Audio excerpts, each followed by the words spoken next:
Here are my top 10 tips for a successful bike build. Tip 1 is to start clean and keep it clean. It doesn't matter if you're working out in the shed on a nice big bench or in your living room on the coffee table. Keep it clean for the entire build to make sure you don't lose all those little parts that you'll be removing along the way, because one missing part can ruin an entire build. Keep it clean and you'll thank yourself for it later. Tip number 2 is to make sure you check everything over before you even go near the bike with the tool. You want to know the bike inside out, know what needs fixing, know what needs adjusting, know what needs replacing. If you get on top of all this stuff before you even start, then you'll have a good grasp of how much work's involved and whether you can handle it.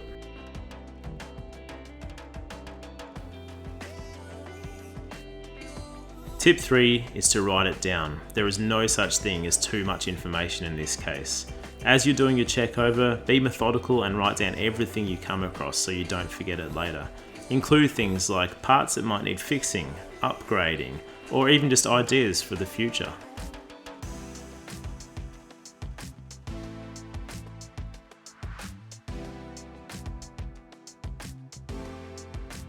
Number 4, use trays and containers to keep everything safe. Old food packaging is especially great for keeping those little bolts and screws from falling off the bench. I especially like taking off the labels, getting the texture out, and writing on what's in them. Then you can keep everything compartmentalized so it doesn't go missing.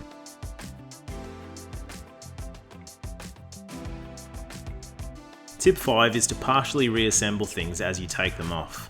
In this clip, I take off a front caliper and then I put the washers and nut back on, just so I know which order they came off in and so I don't lose them. That makes it easier in the future.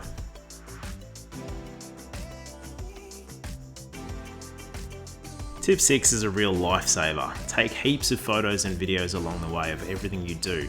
That way, if it takes a while between the start and the finish of your build, you've got something to look back on to see how something goes together or how it was fitted in the first place.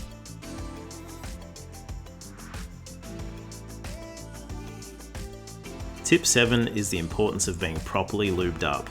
While you can definitely get away with not having all the fancy special tools at the very start of your journey, you do want to be using the right greases and lubricants from the get-go. Things like bearing grease and chain lube do two different but very important jobs, so make sure you're lubricating everything from the start and you'll save yourself a lot of trouble later. Tip 8 is to torque everything that you can.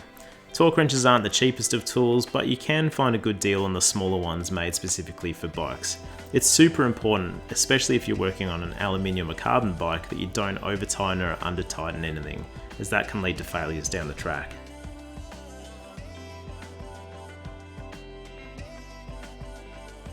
Number 9, don't be afraid to make mistakes.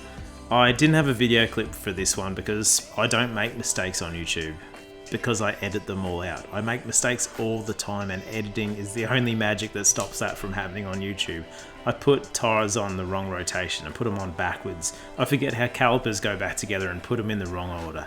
It happens, it's gonna happen. You learn from it and move on, and if you take photos and stuff like we've discussed earlier, that will help, but you're gonna make mistakes. Don't fret about it.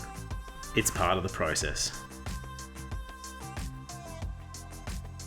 Lastly, we've got tip number 10, which is ask for help. If you don't have anyone personally you can ask, there's plenty of resources online. You've got r/bike wrench, which is on Reddit. Plenty of people there with a lot of knowledge. You've got YouTube, people like RJ the Bike Guy, who I really enjoy because his videos are concise and there is just so many topics he's covered. And you've also got your Facebook groups for home mechanics, all that sort of thing. So plenty of options for some info. It sounds a bit dorky, but just go out and have some fun. Get some tools, get wrenching, put some music on, have a beer, and just enjoy yourselves. That's the key to this hobby. For now though, thank you so much for watching. If you do have any beginner tips that I haven't mentioned, put them down below and I'm sure you'll make someone's life a lot easier. See you on the next one.